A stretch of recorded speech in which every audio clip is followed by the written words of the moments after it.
Hi, this is Chris. Welcome to the podcast formerly known as Early Access. I'm joined with Jeremy, Hello! Brian, What's going on? Jake, Hey guys. and again, I'm Chris. Are we ready to record this? Are we ready? I was think born we're ready. rolling. I am Dude, We pumped. rolling. we're magnetizing some tapes. We're cutting All right. some box. All right, dude. All right. Who's gonna change the vacuum though? Who The is what? going to change the vacuum? Who's gonna change the vacuum though? All right, we're gonna go in reverse this week because that's just how it's working out. So we're gonna start with the special question, work our way up. Oh damn, I know, right? Whoa.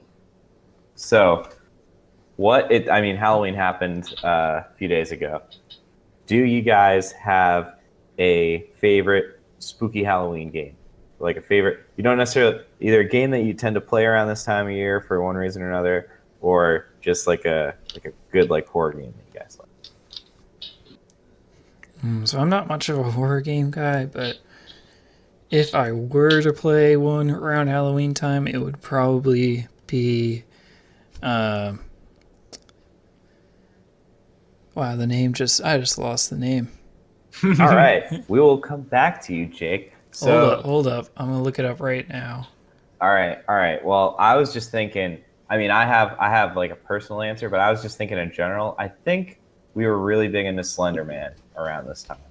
It did happen. It I was going to was say right. Slender Man. Yeah. It was that right. was right that was a around quick there. burn though. That Oh yeah, it was a pretty quick burn, but that was scary as hell, dude. It gave the jump scares for such a simple little thing, you know. Dude, the game I was Yeah. thinking of was Amnesia. Amnesia: it. The Dark Did Descent. get it? Because I forgot. What? That's a pretty that was like a minute and a half long joke. Ladies that you and set us up gentlemen. for, Jake. I wait for the punchline. Are you? No, but seriously, who are you guys? Dude, just go back into the light. You'll remember. It is a Oh. good game. I probably played like 3 hours of it, and I personally kind of got over it. But I can see the type of person you like. Yeah, it gets old pretty quickly, but It's hardly a game. It's a game, dude. whoa. Like, what's the game? You have to remember, dude. You walk Yeah, around? No, it's And a remember horror things. game, so I guess it's Yeah. more of an experience than like Yeah, that's what I other would say. things. I guess it depends. Like, Yeah. Well, Is- Amnesia takes a lot of credit for kind of making first person horror a thing. Two, being I was talking about Slender Man. Oh, sorry. well, they're similar because We'll finish Amnesia real quick. The second thing Amnesia really did was be the first big horror indie game in a long time, and the third big thing it did that a lot of bigger games are taking note of is doing a horror game with no way to really defend yourself. Like there's very limited means of retaliating. there's no means at all. Yeah, exactly. Damn. There's none. Which a lot of games, you look at Outlast, you look at Resident Evil 7. There, a lot of those tropes kind of were borrowed from Amnesia, which is kind of cool. Yeah, the sequel came out a few years ago too. I never played it. Yeah, same. But wait, what were you saying about Slenderman? Well, I thought you guys were talking about Slender Man.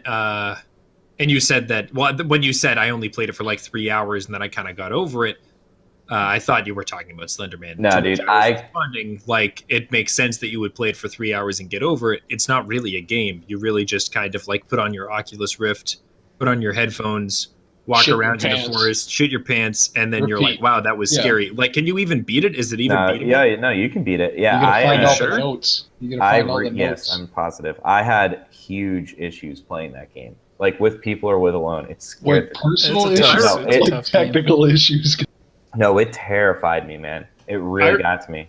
I remember Chris and I were playing together one time with the Oculus Rift. It was too much. So like one of us had the Oculus Rift on, but we had the headphones off, so like we could still talk to one another and be like, "It's only a game. It's not real. It's not real. You're gonna make it." It was pretty fucking scary. Yeah, was man, still scary. that game messed me up. I remember playing that game. It wasn't quite Halloween, but it was right around when we Yeah, it was first right got around. it. Yeah. It was. I remember it was late September because I had just moved into my college dorm, and my roommates hadn't moved in yet, so it was just me, and I was alone. And like the first thing I wanted to do for some stupid reason, because it was like really big, that was like what we were doing that like week, was playing Slenderman. I was like, I'm gonna play some Slenderman alone, and it shook me good. I had to leave the apartment. I had to go outside. I had to like go to a well lit subway. Oh yeah, that's much safer, dude. You go down in SEPTA. Yeah. I didn't say set. Oh, sorry, I meant like the sandwich place. Oh. Yeah. Oh. No, dude. No, Slenderman prepared me for SEPTA. Yeah, I guess you could. Yeah. But yeah, it was it was fun while it lasted.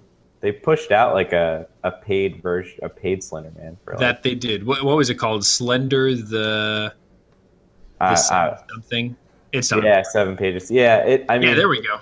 It was the same game except You had to pay. They put a story Even to it. spookier. it had good visuals, but I think the shit visuals kind of it adds special. something. It adds something, yeah. Yeah. Yeah, actually, PUBG bought some of those assets. Oh really? I believe it. So you're gonna be able to get like the 8-foot long arms. Oh no, I was just thinking like the Yeah, but foliage, you have to get the premium loop crate, and then it's a 0.001% chance to get it. And you have to pay $350 to unlock it too. Yeah, you gotta pay to unlock it, man. Yeah. I mean, it's only fair. Did you have a spook game, Brian? Oh no, I don't do Halloween. Like it's not a religious thing or anything like that. I just don't get it. I don't like wearing costumes and shit I was like that way. that. I was more that way as a kid. Yeah. Yeah, but like I never got into it as an adult. That like sure it's an excuse for drinking, but so is every night of the week. So That's the spirit. I don't really have a particularly Halloween game that I like to play. I think I was actually doing it was differential equations over Halloween. So that's what I was playing. And if you Is there want to anything go scarier than differential equations? no, dude, if you want to go to a dark place real fast, you start analyzing some second order systems with 2 degrees of freedom, and you're gonna see some shit. You're gonna go to places you didn't think you could go, and not good ones. Scarier than Slenderman? Oh, dude, it's not as much of a jump scare, but like it's like one of the existential terror. Like you have trouble going to sleep at night, kind of. Right. It's not like you're terrified all the time, but like it's a constant like dread. Like it's like the fear of mortality. Yeah. Differential equations in engineering. That's well, pretty much how I describe it. I think my biggest is probably Resident Evil 4.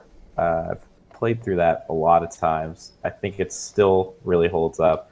And it's I mean, it's not a horror game by any stretch of the imagination, but it's as much horror as I can realistically tolerate in a video game, where it's not so much jump scares, but they keep it tense with the survival aspect. They keep your ammo really low. You got a lot of guys to kill.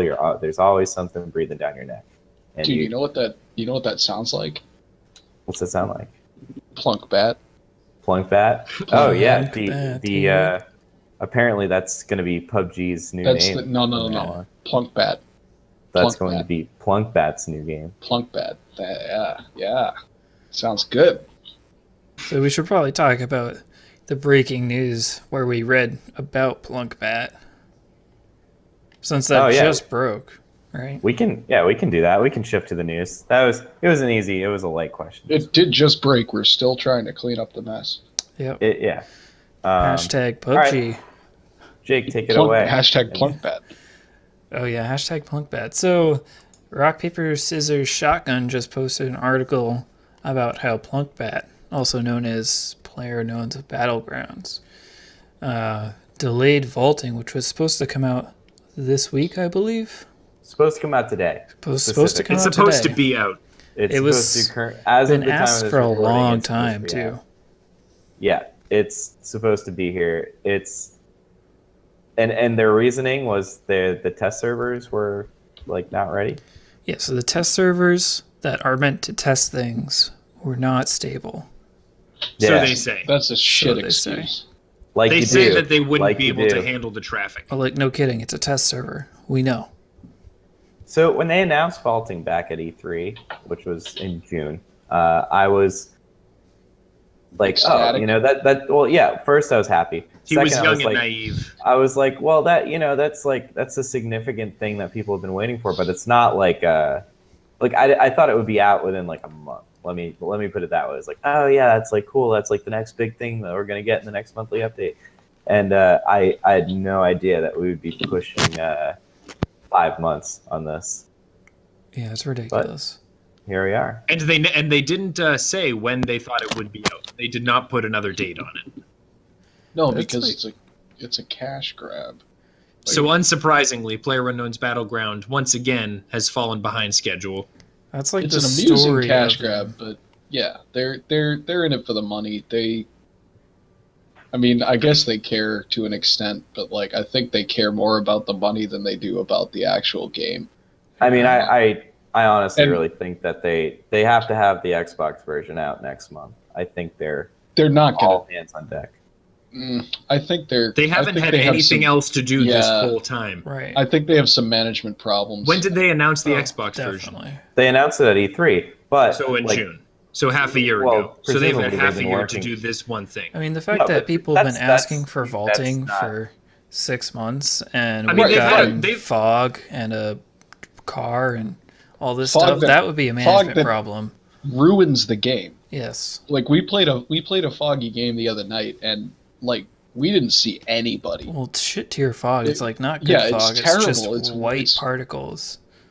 Yeah, just leave it alone. Like I if you're spending all this effort developing it, then leave it alone. Like don't put Yeah. fog in and all this like bullshit that doesn't make it any better. The excuses to me would be a lot more convincing if they had like If they had a any track record, improvements to yeah. show. So if it was like, you know what, the Xbox version, they've got to prioritize that now, but you know, they've been really busy and like they got these other things out earlier, but like there's been no significant update in 6 months. it Put it is this more way. stable. My game, Put it this my way, game they've no got- longer runs if I use my Netgear That's true. router. I Router. can't use my regular router. I have Right, to plug right, it but- directly into the Keyboard wall. lag. Look at it Anyone this- using one of the largest router companies in the country now, fucked. in the world, dude. They're Yeah, huge. Jake's getting keyboard lag. Like a lot of people have said that it's. Some people are saying it's more stable. A lot of people are also saying they're having more problems. And in any case, they haven't added anything significant. Yeah. And like so vaulting isn't out. No, The Xbox they version isn't ready. They're they not did- going to have any of the stuff done that they said they were going to have done on schedule for the next 2 months. They're not going to have the maps out like they said they were going to. Oh, hey, They couldn't get vaulting done, which they've supposedly been working on for months. They couldn't get it into the test server. I think- however, So However, they say. It's they- totally done. They just couldn't get it out. they I did mean- manage to Okay. put in the new the Intel graffiti. they did get the Talking instant about graffiti in, this, yeah. this Thank Intel you, They had That's graffiti. time the all whole to point. host a tournament, put graffiti in all over the map. A tournament that what were you saying the other night, Chris? That the Oh, guy yeah. that won the tournament spent most Well, of his time in the blue no, zone. they just didn't. The rules weren't super well thought out, and No, because the you- whole you thing were- is super well thought out. you weren't really rewarded for killing anyone. You were rewarded for like existing. Staying alive. Yeah, so he just kind of existed in the blue zone. Like he would like jam himself in a rock. Also, like the meta for the tournament was to stay in the water because it's it's extremely hard to take damage. It's extremely hard to get killed in the water. So a lot of people are just bobbing around in the water. It's also hard to hit people bobbing around. So Well, I don't That's- know if you can shoot all the way through the water. yeah, So- you can't when you're underwater. It's extreme. Like you're fine. So that See, was this is my little type of poorly. game. well. 'cause, I mean, like, yeah. It's If you can win by just existing, all right, yeah, I'm a champion. I've been Sign just me existing up. for the past like 23 years. So well, so this is the price of. I mean, this is the price of buying into early access. It's a risk, and I mean, personally, I'm not gonna throw shade until it's out. Until they hit the 1.0. no, as soon as you put As your soon- money into it, you have grounds to throw shade. I wouldn't Yeah. throw shade if nothing had been promised. Right? Yeah. Right. If they were Yeah. saying that we're gonna have 4 new maps and we're gonna have all these new vehicles and like even if you're talking all this big game, admittedly it is shit that nobody wants, but you've still not delivered on any of it. And I don't So- regret buying it. Like I'm still like that, $30 well spent, fair enough. But Right. No, I've gotten my $30 worth out of it, but I just rather that see... doesn't make the game not shit. Like it's Yeah, still kind of shit. It is still kind of shit, I would say. It's a great game, but it's also kind of shit. Yeah. Well, The hopefully, gameplay's fun, but the game itself is hopefully struggle. hopefully by December. Hopefully. Yeah, no. I wouldn't hold your breath. Well, that's I'm the not weird Dude, holding thing. I've got a I'm beach just- house I can sell you in Idaho. All I'm right, just Chris selling. There's no Chris way is it's going to coming be out holding his 1.0. breath for the next month, so we'll let you guys know how that goes. We'll keep you posted in the comments. So, All right. Let's move off of PUBG. It's getting a little toxic in here. It's You getting a mean- little toxic. This You is the mean- podcast you mean formerly Plunk known Bat. as We Shit on PUBG. Oh, no, Plunk Bat. Plunk Bat. Plunk Bat. Bet. That's true. Let's Sorry. move on to Plunkbat now. We're No, done let's- with We PUBG. just talked about Plunk Bat for like Let's 10 minutes. let's move on to GameStop because that's not toxic, right? GameStop. Not at all. This is a personal issue with you, isn't it? No, this is 'Cause no. well, I mean, you I did work there. Yeah, yeah, a long time ago, probably 8 years. many ago now. moons ago. 7 years ago. Anyways, it was a job. Okay, so GameStop. It hasn't officially been announced, but there was a leak for Game Informer magazine, which GameStop owns, publishes, for this Power Pass that's going to be rolling out. Supposedly, it's going to start November 19th, so it's fairly confirmed. If you guys like Redbox or Blockbuster, you're going to like this. I think there's a little bit of good discussion though. So the program, Yeah, sorry, yeah. go ahead. No, I was gonna say, could you explain like what it's? For sure. Yeah. The program is again starting November 19th, according to the leak. You're gonna have to be a Power Up Rewards member, which means you have to pay the $15 a month membership. So I'm just like helping add up the prices. So you got to be in this yearly thing. The program is going to run you $60 for 6 months. You have to do it in 6-month increments. So that's $120 a year plus that membership, which brings us up to No, the free version of the membership does work. What? The free version are of the you sure? Yeah, membership but you does still work, have to. Do you still have to pay Okay. $60 every 6 months? Yeah, Yes. you do. Yeah. Okay. But so, you can use a free membership. You don't need the paid membership. So it's either $120 or $135 a year. Oh yeah. No. Yeah. Okay. Yeah, you're right. I just checked. So yeah, you have to. So it's going to be between $60 for 6 months, $120 a year. You can go into any GameStop and you can pull one title at a time from the used shelf. And at the end of and you can exchange it as often as you want. At the end of the 6 months, you can keep one game included in the cost. Like you don't pay. Well, you pay the $60, but you get one used game every 6 months plus unlimited rentals. Yeah, that's about all there is to it. Now, I think this says a lot, though. Do you guys have any knee jerks? I think it's a good idea, but it's too expensive. If it was main like new titles, that would be one thing because you're looking at about $60 a pop to buy one of those, and if you play 2 of them a year, then I guess it kind of makes sense. But So you if think you're it's too talking about- expensive for the if it- consumer? right, if it wasn't used games, I would feel differently about it. But I think that $60 every 6 months, and you get to keep one used game, like that seems kind of That's like a little shitty. it's a little steep. Yeah. Well, Although, I mean, to depends. be If you want fair- a lot of exposure, like if you want to Well, play but like, there's- a new there's also, Wolfenstein game like- that's 8 hours long, go pick it and up. they're quality Yeah, insured. because it's a used game. You can't Also- play the new Wolfenstein game because it's not Oh, used yet. used ones roll in Yeah, new Yeah, games but- end up on the used shelf pretty quickly at GameStop. within like a day. So- Yeah, but there won't be a lot of copies. There's going to be some competition Right. to get your hands. And on even it. so, you could still play, games from last year. You could still Well, play The Witcher. You could still play, whatever big AAA titles that you didn't get to do, last season. Yeah, Here's the other thing though. What is GameFly? What is their plan like? Because is there anybody else in this market that's doing something like that? yeah. GameFly is realistically the issue with GameFly. Well, not issue. The thing with GameFly is it's all through mail. So this you would actually be able to just go into a brick and Right, mortar. but how expensive is it? It's I'm less looking. than $60 every 6 months. I Uh, think. they have a lot of tiers. I'm working on it, but while I pull that up, my big two takeaways for this is one, I think this is bad for GameStop. I do not think this is going to last for two reasons. Yeah, I think this is terrible. One, so like Brian said, you're realistically, like, people who enroll in this are going to want to play newer games than older games. Like, if you would like to get the newest game that you don't own or haven't played yet. So there's going to be an incentive to pick up that, Wolfenstein or that Mario Odyssey right now if you could. That pulls that off the shelf. So people can't buy that game now. When people go into the store and actually want to make a purchase, those highest selling games aren't going to be on the shelf anymore. Oh, that's a good point. On the kind of further, you can have these out for as long as you want. You could have Mario out for a month or 2 months or 3 months or 6 months if you want it. By the time you bring that back in, the game will have depreciated in value, and GameStop makes the most money off of their used games, particularly the newer used games.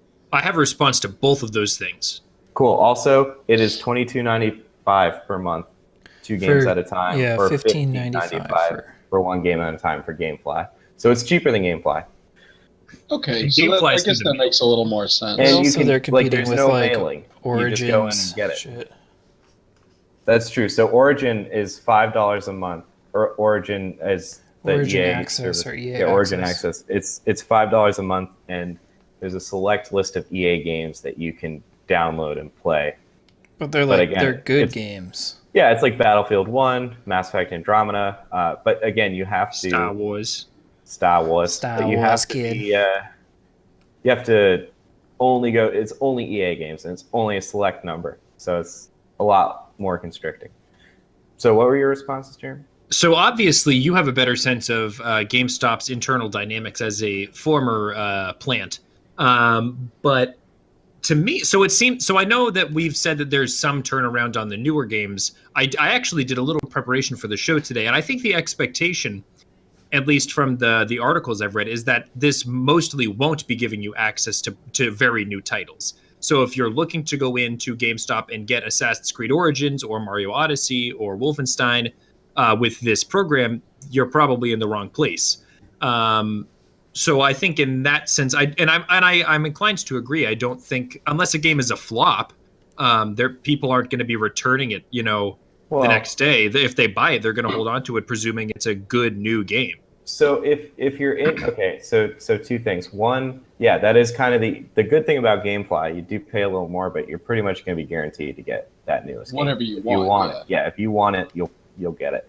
The GameStop thing, if you're in the GameStop ecosystem, like if you're invested in them, they have a lot of promotions where they try to get that new game from you as quickly as possible. Like get you to turn it back in? Yeah, get you to turn it back in. They'll give you, double credit especially if you like plunk down a pre-order with that credit or something. They'll give you double credit if you turn it in within a certain date. They'll do this, that, and the other thing to really try and get it back in the door. To try to get it back in the door because so they can sell it used. Yeah, because they make 100% of profit on used product. They probably make, I don't know, this is a guess, they probably make 20% on new stuff. So they want you to buy it new, and then they want to get it back as soon as possible so they can sell it at $55 used. But I think my overall impression is the same. You said you thought that this was going to be negative for them in the first sense, that people coming in the door looking to buy a used copy of Wolfenstein wouldn't necessarily, because they might be out of stock, because other people using this program might still have it. To which I say that's possible, but I think if you're like adamant about getting a used copy of Wolfenstein, there's a decent chance you're going to buy the new copy. And even if you aren't, they're still making their money on that game. And in a sense, they're making their money back more times over, because they're not, selling it and getting rid of it. There are multiple people, enrolling in this program who might want to try and get their hands on it. And then the other thing, or at least on the second point about depreciation, how much do they mark up the newer titles? So I know you said they make a lot of money on the newer titles, but is it that significant that over the course of a couple months? Because I think, so my overall response is that I think that the way they're probably in reality expecting this to work and hoping to make money out of it is the way that they view, most of the stuff they sell that isn't video games, like the insurance programs, where I think they probably want people to enroll in this. And like, so if one of us enrolled, hypothetically, I said I loved this, like, so I go in, I pay my $60 and I'm like, oh yeah, I'm going to rent all these games. I'm going to like play all these PS2 titles, all these GameCube titles, whatever. I'm going to borrow Chris's Wii U, going to play all those titles. And like, realistically, I rent 2 titles over the 6 months because I didn't make it to the store and it was a pain in the ass and blah, blah, blah. And I think that's probably how they anticipate people actually using this thing. And if that's the way it works, they just got me to pay $30 for 2 used games that I gave one of them back to them. Yeah, you know what I mean. Yeah, that's a good point.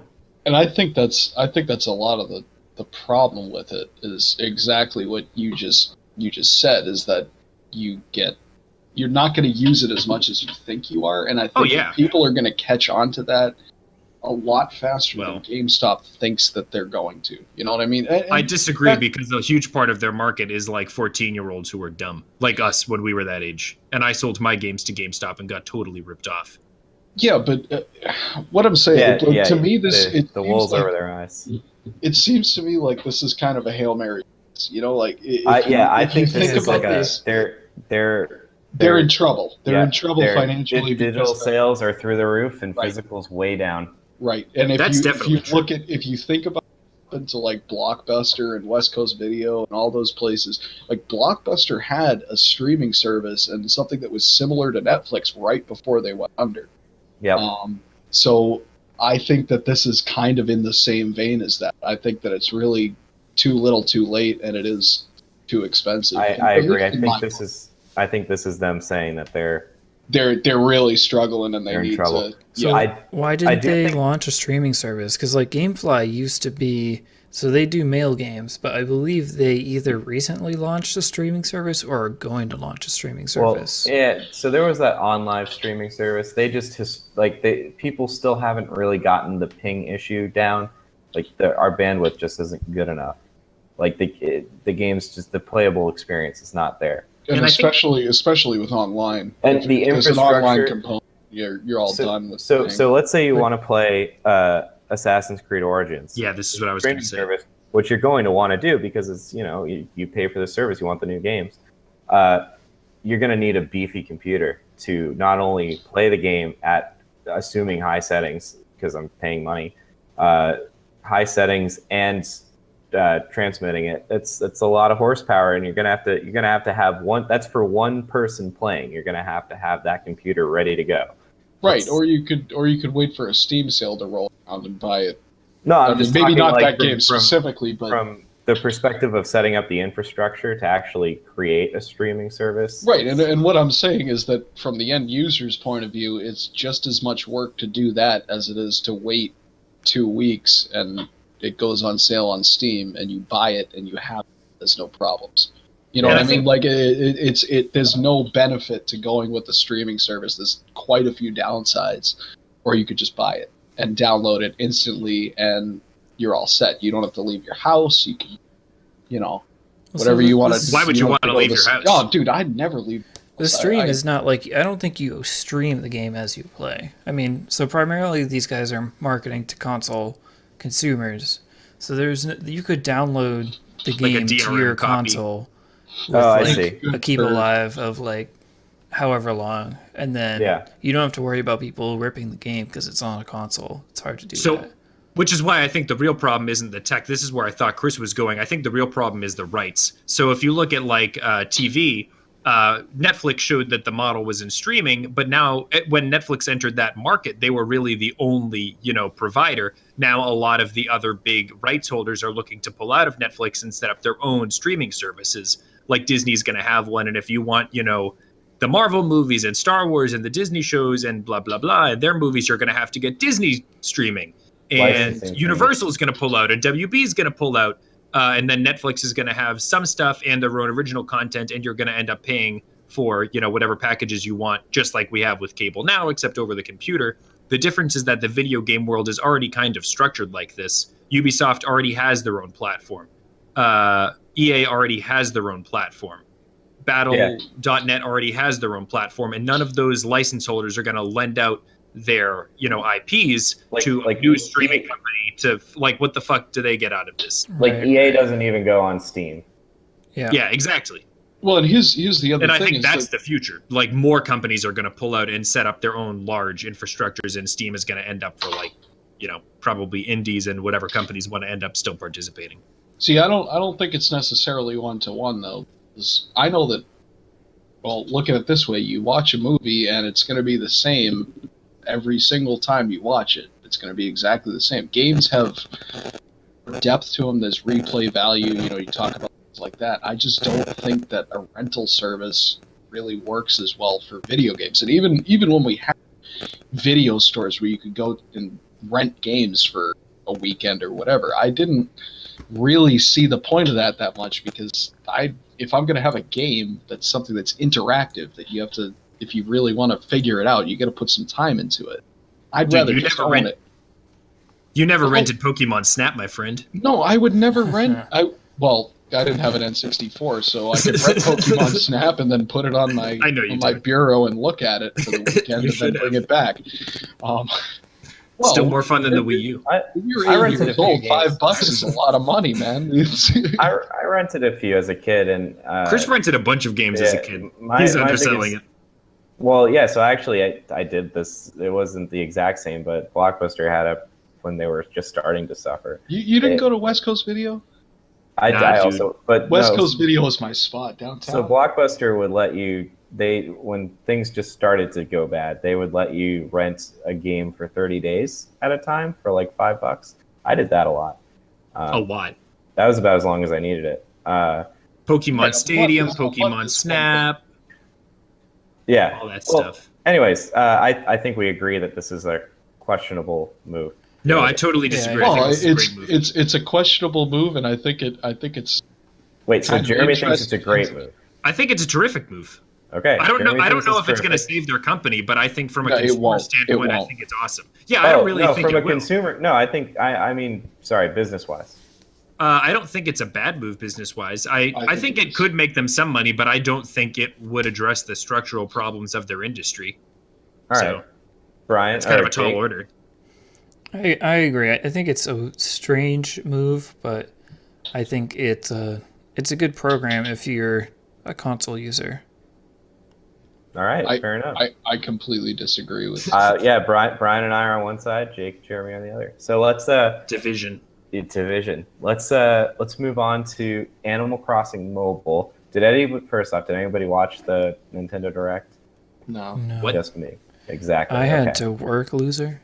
I watched it. No, so yeah, Animal Crossing Mobile was announced. This is their third game that Nintendo has pushed to mobile, with Mario being one, Fire Emblem Heroes being one, and this animal. Well, they also had Mario. Miitomo, but this will be, I guess, technically their fourth. It looks pretty solid. It's going to be free to play, and it's going to have a small microtransaction system. It's going to be similar to games where you're timed, where you have to like wait to have dude, I things fucking built. hate that. Like Farmville or Yeah, whatever like a that Farmville. was. Yeah, so I that's hate what that the so premium. much. So the good news is that the premium currency isn't going to be used to actually buy things. It's going to be used to expedite things. How much of a pain in the ass it's going to be is yet to be seen. But I just want to say Mario was a paid. Well, there was a demo for free on the App Store, but then it became a paid model. It's been downloaded over 200 million times now, and they still haven't met their projected sales for that game. Fire Emblem Heroes, on the other hand, launched it's similar model to Animal Crossing Mobile. It has made $100 million from 10 million installs, and they have made a lot of they have more than exceeded their projected revenue for that game. So I guess my question is this? A lot of people were kind of clamoring for Nintendo to make smartphone apps. Is this a good idea? Like, should Sony and Microsoft follow? Should they like push their IP onto mobile in some way? It's good for expanding your consumer or your install base, like you're exposing your product, and it has potential revenue, but at the risk of diluting your brand. No, I would totally agree. I think that if we go back to talking about GameStop and Blockbuster and all that, this is trying to stay ahead of the ball. Maybe not so much, but mobile games are they're very popular and they're increasing in popularity. So Yeah, love them or hate them. they need to get in. If you want to continue to exist as a company, you do need to get into that market. And I think personally, I did play Animal Crossing on the GameCube, and I think that out of those titles, it's probably the one that lends itself best to a mobile game. I agree. I Because think it's perfect. I built think into all it- Nintendo games are good for mobile. They're But graphically Animal simple Crossing- and they're fun. Animal Crossing is particularly good because it has that time element already built into it. I think another right. good one that they could go for would be Harvest Moon. Yeah, I agree. Well, yeah, that'd be that's good. not soon, but But- I think it would be. I think Animal Crossing in particular, it also has a very wide-reaching. Oh yeah, there's a lot of appeal to it. It's A lot of it's casual not, people. Yeah, it's Moms. a very casual Mhm. game. Casual moms. No, Casual a lot moms, of people- casual dads, casual kids, casual grandmas, casual granddads, I think maybe this even is great gonna- granddads. I think they're sitting on a big hit. I think. No, This I, is gonna blow. I don't think it's going to be a big hit, but I think that they'll do better with it than they did with Mario. With Mario. Yeah, Yeah. I agree. Yeah, I think Mario was a simpler game compared to Fire Emblem Heroes. I mean, Fire Emblem Heroes scratches that like grind out really good characters and be a boss kind of itch that a lot of people have. It Kinda is also grind it out. like Fire Emblem Heroes is legitimately Fire Emblem. It's Yeah, like it is a Fire Emblem game. It's very light, but they managed to capture it. So I think for better or worse, like you insinuated, Mario and Fire Emblem have kind of demonstrated that the better model, at least from Nintendo's standpoint, is the microtransactions as opposed to Mario, which a lot of people looked at as being kind of unusual, a free demo and then a pretty expensive full game with no microtransactions, no loot boxes or whatever. I think although from like a game's purity standpoint, everyone was like excited about that, it seems like it didn't make them very much money. Yeah, So I mean, again, 200 million downloads. It's a lot of downloads. Not a lot Yeah, of people wanting to pay $9.99. So yeah, so it seems like Mario was definitely a bigger impact. Like a lot more people played Mario. It's also obviously a bigger IP. How many people are actually going to play Animal Crossing? I don't know, but I think that of the people who play it, Nintendo's going to get their money's worth. Yeah, So from that I'm standpoint, I guess go nuts. I'm gonna I give think it a download. I think that one of the bigger problems with Mario, and this is just my 2 cents, but I've played a couple of emulators on my phone, and it just doesn't work. Like for a Well, so- platformer, so- I like to have physical buttons that I can Yeah, hit. So, and I controllers. feel- so they changed the controls. He auto runs. All you have to do is jump. Did you try it, Brian? I played it way back. No. Back- The Mario. the iPhone or the smartphone. Mario Run. Mario. Yeah, Run. I played it. I played it probably back in June. But I thought that, like most games like that, I'd rather have a physical. Like when I'm jumping, I like to have a physical button to push, where it's something that you're making. Like Fire Emblem is more of an RPG type thing. It's not so much based on Not Twitch timing as- reaction. yeah, Yeah. it's not Mario in terms of timing. I think that lends itself a lot better to phones and tablets and things like that. And I think something like Animal Crossing, where it doesn't have any real combat and there's no reflexes involved, I think that out of the three of them, it'll be the best of And I guess the trio. to your point there, I tried playing. They had Sonic the Hedgehog, like the original Sonic Classic, as a free-to-play iOS game, like developed, published by Sega and whatever, like the real thing. And it was not like Mario, like you didn't auto run. You had to use your if you tapped one side of him, you ran that way, and like something for jumps. And it doesn't matter. I played it for like 3 minutes because the controls were fucking abysmal. Like I couldn't control it. Pretty much all virtual sticks and virtual buttons like that, in my experience, have been Yeah, they're trash. shite. yeah. Yeah. So Like do you, unplayably bad.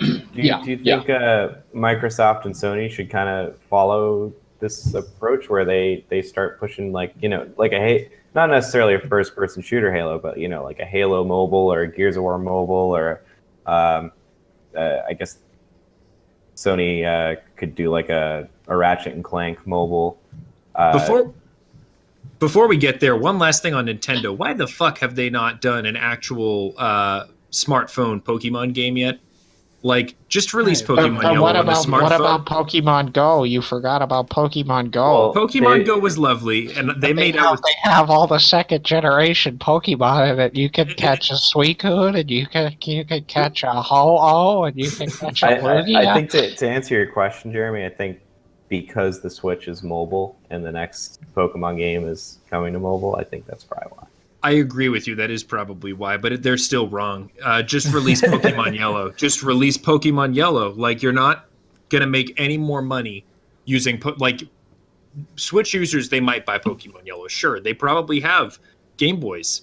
They don't necessarily need to make that buy, and the install base of smartphone users is so much higher. And if you had a cheap paid version of Pokemon Yellow, a game which you've already made your money back on, you wouldn't need to have microtransactions. Have put a small price tag on it, $3, $4, $5. I would buy that. I know many people would buy that. Yeah, I think they would I make think that- gobs of money.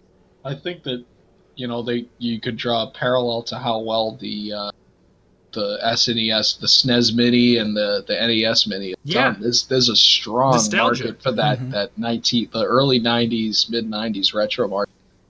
There's a lot of people who got money now because we're in well, not us, but We they're don't have getting money, into but their we're gonna spend 30s on and video games. right, yeah. There's a lot to be said for that nostalgia market, and you don't really, like you said, Jeremy, you don't need to do anything. You just need to re-release the game as a port.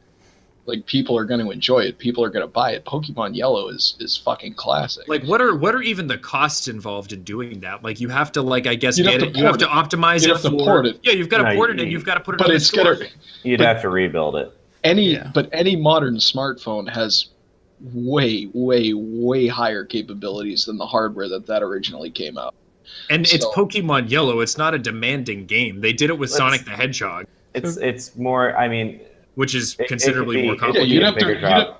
You'd have A to lot of- rewrite it, but you'd have a the lot of- resources. Yeah, it could be a bigger job. A lot of They'd places. make their money off it. So, for instance, the Crash Bandicoot remake they actually lost the source code and they lost a lot of the assets. But- So they had to rework everything from scratch. Well, that was a remake, Just- not just- just a remaster. So they needed new assets, anyways. Do you know Just why it think was a about remake this and not a for- remaster? Just think about this for a second, okay? They re-release Red, Blue, and Yellow, and instead of link battles, you can battle online with people. That's the only Yeah. new feature they add. I would buy that for $4. Mhm. I I would buy agree. that for $5. There's also this rumor going around, but this is for another day, called the Game Boy Classic next year. But No. Oh. But I already have a Game Boy Color that I got in 1998. So man, I have a Super Nintendo. I still bought the NES. Anyways, do you guys think Microsoft and Sony should do this? So I No. have a tangent question off of that, Chris and everyone. So I've been wondering recently why. So there's definitely a market for mobile games. I mean, Nintendo made a ton of money off of Fire Emblem Heroes. King's the guys that make Clash of Clans and Oh yeah, yeah. Clash Royale make a ton of money. Why doesn't Steam beef up their mobile app and start marketing games online? Create the platform for games on a mobile device, and That's a then good idea.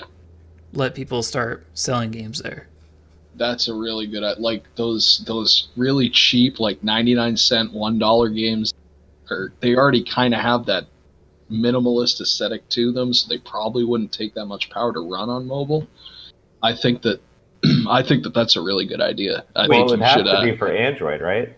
Right. Well, but I mean, Because this Apple won't let Apple would not let Steam on their store if they did. Well, Can I- then can I you just should clear buy this an question? Android phone then, huh?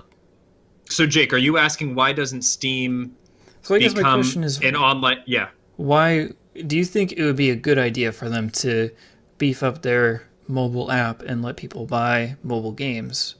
Like existing, like Clash of Clans and shit like that?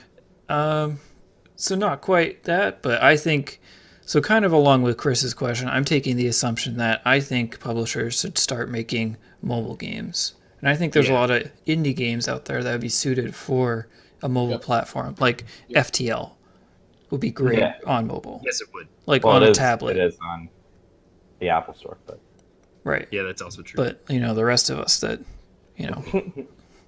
so I think there's two answers, at least for me. So like if you're thinking about like why don't I don't think they're gonna turn into like a game store for existing mobile games, because that's already adequately done by the App Store on iPhone and whatever the fuck is going on with Android and Google phones. Because there are already app stores where you can get those games and they have a game section. And I think I agree that mobile games are where developers should be heading, at least in part, but I don't know that there's enough, I don't know that there are enough games that aren't available on those regular just phone stores already. It is hard. So it would be a heavy investment on Steam's part without, I think, a lot of games to showcase. I don't think it would necessarily be that. So I don't necessarily agree with Jake that the developers should be going for mobile games. I think that they're really it's apples and oranges. Like, you can't have a mobile game that has all the features of a console game and vice versa. There's an aspect to each of them that is kind of unique. I think that they probably should diversify, and to that point, I think that Steam kind of already has the distribution network there. They're just not really using it. So it's not so much of a question of, we got to build this infrastructure, we got to come up with something that'll compete with the Play Store and iOS. They already have that. A lot of people that have Steam have the mobile app on their phone, so the distribution platform's already there. I think what Jake is saying is more it would be, we'll open it up to developers that would distribute on mobile as well. So like to specifically a mobile game rather than a version of a game that we already have for mobile, like a specifically mobile game. I think that would be a good idea, because they're tapping into a market that they have. That being said, kind of going back to the point that Chris was getting into earlier with Sony and Microsoft, I think that they don't really have as much of an incentive, because they both have consoles that have been really successful, and they both have the online thing that they've already got going on. I think, again, it would be helpful to diversify, but I think that Sony and Microsoft should probably stick to what they're doing mainly. But if Steam, I think the market's there for them. They want to open up into that market. They have the distribution platform. They have to already developing games for them. I kind of see it as why not situation. All right, sounds good. I think we're gonna leave it at that and move on to the what are you playing / reviews. So Brian, I'm pretty sure you don't have anything, right? Nope. Brian's actually, well, no. Hold on. Okay. This is a tech related. It's not a video game. Any of you are interested in getting into CAD, learning how to do computer-aided design, and you're looking at, there's a whole bunch of CAD packages out there. There's the Autodesk suite. There's the Dassault Systems suite, which is SolidWorks and all that stuff, and the Pro-E. There's a whole bunch of other CAD packages out there. If you're looking for one to get into as a beginner, I would highly recommend SolidWorks. It's very versatile. It's very useful. It's very intuitive. I've used SolidWorks as well. I've used a couple of different CAD packages. I was most impressed with what I found in SolidWorks. So if you're a beginner out there and you're looking to get into computer-aided design or any of that stuff, SolidWorks would probably be a good place to start. That's just my 2 cents. I know it's not a video game. It is kind of tech-related, so, Yeah, I've used it to maybe build it has 50% of a place in here, right? All right. What about you, Jeremy? I have still been playing Fallout New Vegas. All right. Anything you want to say about it? It's dope. I'll have a review. Probably not, but I will be done with it in like 3 weeks. Hey, I'm going deep. I'm gonna see if I can break 150 hours. That's Damn, he likes it. So he likes it. I'm enjoying it. That's good, man. I think I capped out at 180 on Skyrim, and I think I capped out at like 80 on Fallout 4. So 130 would be like I really liked it. We'll see how far I go. We'll see how far it goes. All right, that sounds good, man. So I think Jake and I both have reviews. We're gonna try doing 2 this episode. We're gonna see if it works. And yeah, we'll move on from there. Jake, do you want to go first, or do you want me to go first? Sure. So I've played a couple games this week, and then I'll end with my review. So I played a little bit of this game called SteamWorld Dig.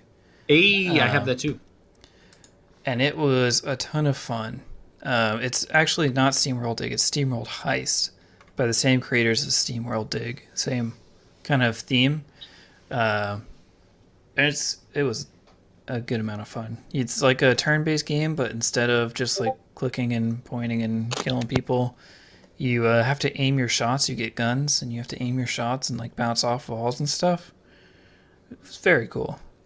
Very interesting idea, and it's pretty cheap, so I would recommend picking that up if you're looking for a cool little game to play.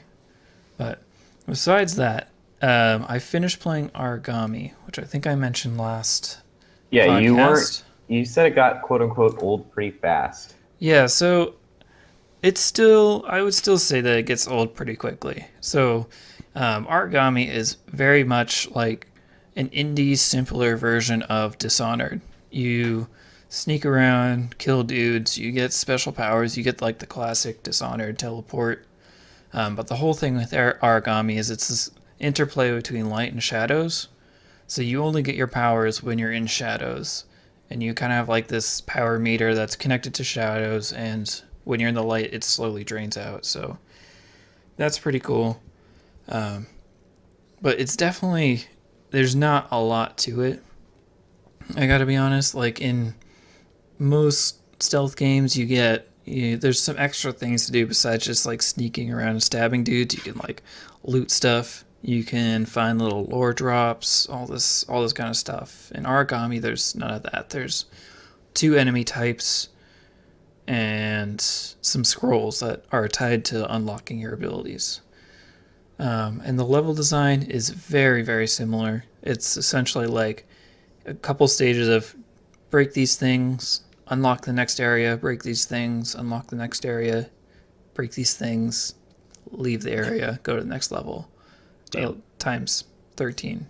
So it gets old quickly, but at the same time, I would say it's a lot of fun. You can just like hop in, play it for 30 minutes and get your fill and hop out.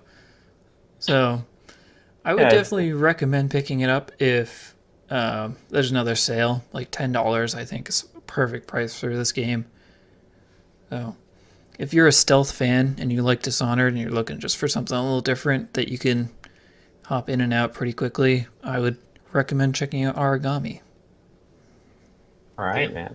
That was like a real fucking review. Yeah, dude, I thought it out. He's got a Steam review on it. He's prepared, man. Yeah. Check out my Steam review, and it'll tell you to check out the podcast. Do you want to give him your IGN for the Steam review? No. Well, it's out there. Find one. Yeah. Figure out which one is Jake. Ladies and gentlemen, if you can find me on Steam, please comment down below and let everyone know. I will say before I do mine, I really like the art style. I'm watching the trailer right now. It's pretty cool. I know I threw a lot of shade at that game, but I can't stress this enough. Like, for $10, I would definitely pick this up. It's a lot of fun. I just wouldn't sit down and play it for like 5 hours. Fair enough. All right. So I am going to do my review now. It's all I've been playing this week, so it shouldn't be that hard to go through what I've been playing. I'm going to review Super Mario Odyssey. So first, I'll just say that I have not by any means 100% of the game, but I did finish the campaign, and I got not decently. I experienced the post game. I'm aware of what it has to offer, so I think I'm definitely good with reviewing it at this point. All right, so here we go. Super Mario Odyssey. First off, are the scores justified? Last week, Jeremy was saying everyone's cucking for Nintendo. Yeah, scores are justified. I still don't care. That's cool. Still not a 97. Really good, really good. So I do have a few things to say. It's super fun. It's classic Mario, and it's the best iteration of the 3D sandbox Mario that we've ever seen. The level of detail is just like outstanding. The presentation's incredible. There's a couple of voice tracks, and the rest of it is orchestrated. Really well done. Really awesome. The animation detail. There's all kinds of little things that you'll see Mario do when you're walking. Brian really liked that part. Yeah. When you're walking down New Donk City, you know, he'll look at points of interest. When he's hot, he'll sweat. He'll shiver when he's cold. It's just the level of detail is really good. And then there's these other details. I don't know how they could have possibly programmed this because it's not a scripted event. But if you do, like, if you get a certain amount of coins at a certain speed at a certain rate, there will be like an audience that applauds and cheers for you. It's just like little things like that that really kind of makes it special. It's polished to a T for sure. The level, the assets in this game, like the variation is just nuts. They probably spent an ungodly amount of time creating different art styles and they just kind of blend it together. Like they're not afraid to kind of clash in a way. There's one almost Dark Souls like level, but they throw Mario in it and it looks ridiculous. But it works, and it really does just feel like this great journey. So the main campaign takes about 12 hours to get through if you just kind of like run through it. But I want to talk about two game design things real quick that I think really makes the game excel kind of beyond. It's what Nintendo does best from a game design standpoint. One, you can beat the game in about an hour, which was a trend that they kind of started with Zelda Breath of the Wild, and I think that's a good trend. I think they are not afraid to put everything in front of you and feel confident that they don't have to gate you to know that you can enjoy the game. I also think they got rid of the stars. They're moons now. So most Mario games have about 120 stars or shine sprites or whatever. This has around close to 1,000 moons that you can collect. Oh, wow. Yeah, it has close to 1,000 moons. Now, they're not all as complicated as a star. In fact, most aren't. And a lot of them are really easy, but a lot of them easy to the point where you can actually just buy them with coins.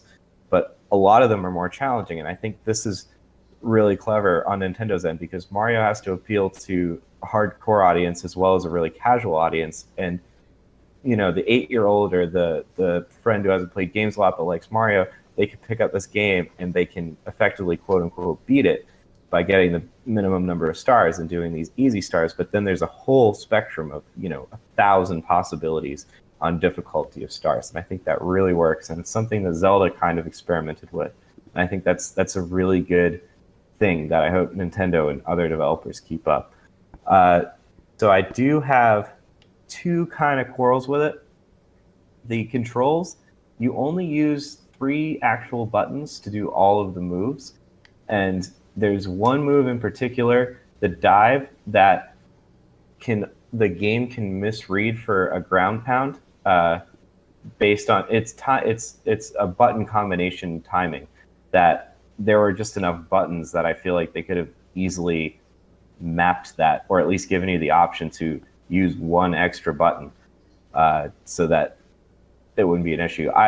About 5% of the time I would accidentally ground pound when I tried to dive. The other issue is with the controls is they have motion controls that give you extra abilities. Like you can throw your hat in a circle as opposed to just straight in front of you, for example. But they don't allow you to map those, which is fine But one, when you're playing the Switch in handheld mode, you can't wave the Switch around while it's docked, so that seemed a little odd. Maybe you can. Also, again, the game only uses 3 buttons, so I feel like you could have at least mapped those as an option. You could have had the option to turn that on, but they chose not to do that. The only other thing is the actual size of the levels. I don't think they need to be gigantic, but they don't feel any bigger than Sunshine or 64.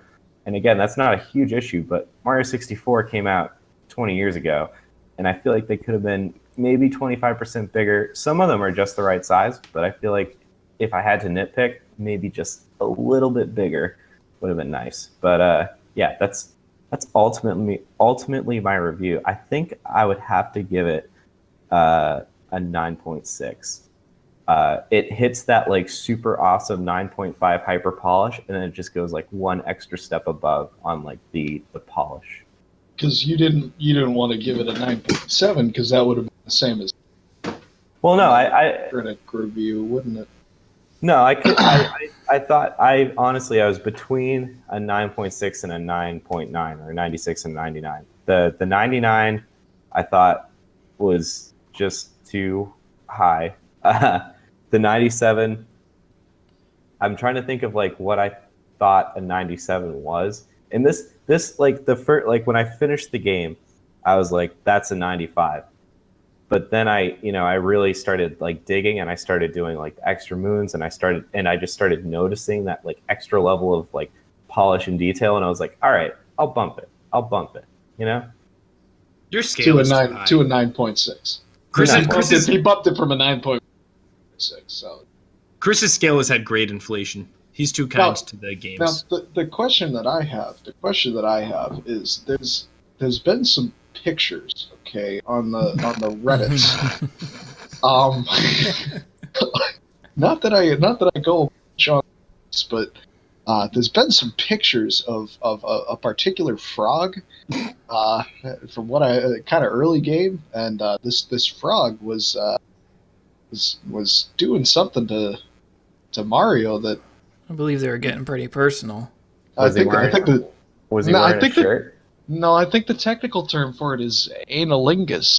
So did you engage in this? Did you observe any of this? Did you use that word in a sentence, please? Did you take analingus? Analingus? I gave your mom analingus? That's a valid sentence right there. Believe it or not, I don't actually have a high enough moon count to to engage in the analingus. So it's frog. The frog is just not for everybody.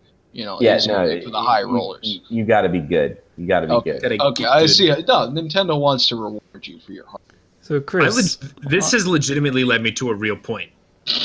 Can I ask a real thing? Yeah, you can ask. So I was actually going to ask, like, outside of just perfecting the game, what is the point? Like, what is the incentive to get to play for more than an hour? Well, the analingus. If you could just beat the game in an hour. That's what I was saying. Where I think Nintendo it shows confidence. With Zelda, you can beat it in an hour. You say that, but you would have a novice can't beat Zelda in an hour. I couldn't beat Zelda in an hour. Why'd you play Skyrim for 180 hours? Well, yeah, apparently I can't beat Skyrim in 180 hours, but like, it would take some time to get competent enough and learn enough to beat the game at Zelda. Yeah. If you practice, I bet if I gave you the game and I was like, Jeremy, go beat Zelda in 5 hours, you could probably do it. Maybe, but so what's the incentive to keep playing? Well, so the incentive. So that's what I was saying. Nintendo. If there's like 100 moves, they're kind of in this groove that I think a lot of people should be doing. Is where they're confident in that you're going to want to play this game to have fun. You're not in it to get from start to finish. You're in it to engage in the world, much like like a Skyrim or a Fallout, where they drop you in and they say, "All right, here you go." But Nintendo's doing it with less traditional games to do that with. I agree, but the appeal of that in Skyrim and Fallout is that you're exploring a terrain and an environment in a world. You're learning lore. You're progressing a sometimes complex narrative. You're finding out subplots. Is the subplot in Mario like you find the frog and then he gives you analingus? Is that like a 20-hour subplot? Like I'm not a That's Mario the whole expert, point. but like, isn't the gameplay essentially like I have to You do find a frog and it licks your ass, and that's No, but you got to do like a difficult quadruple backflip, and then like you get on top of the find a building. frog There's and it licks your ass. We broke they're Brian. confident enough. They're confident enough that their product is fun and that you're going to want to stay with it. And it's Oh, you they it's know about what the you journey, want, and all right. You can pick the journey. About the And journey.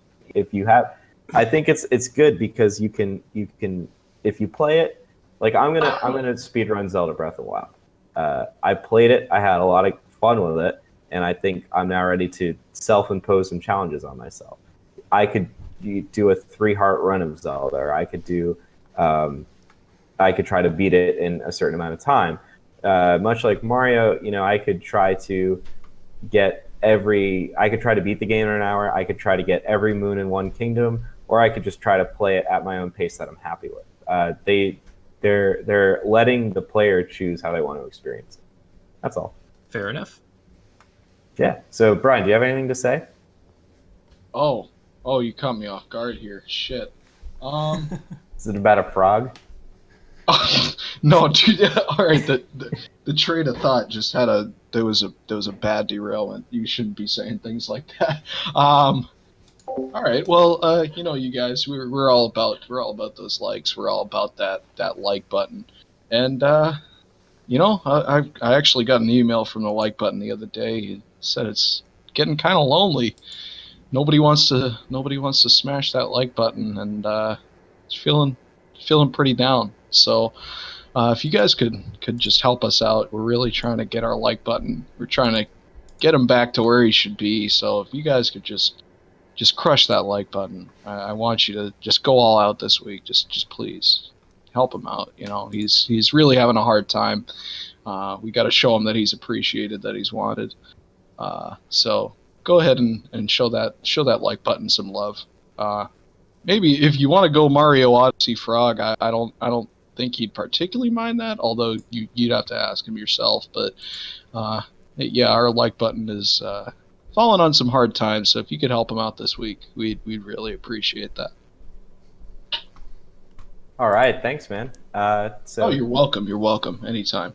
Yeah, thanks again for listening. Smash that like button. Be sure to subscribe. Leave a comment what your favorite spooky Halloween game is, what you think about Animal Crossing Mobile, and if you think the Power Pass is going to be a success or a failure. Or if you have any creative profanities. We've really not been doing well on those, and I need something to scream at people while I'm stuck in traffic. So you can help me out too. Leave us something good. Yeah, help Brian out with profanities. Yeah, creative ones though, please. Thanks for listening, and we will catch you in the next one.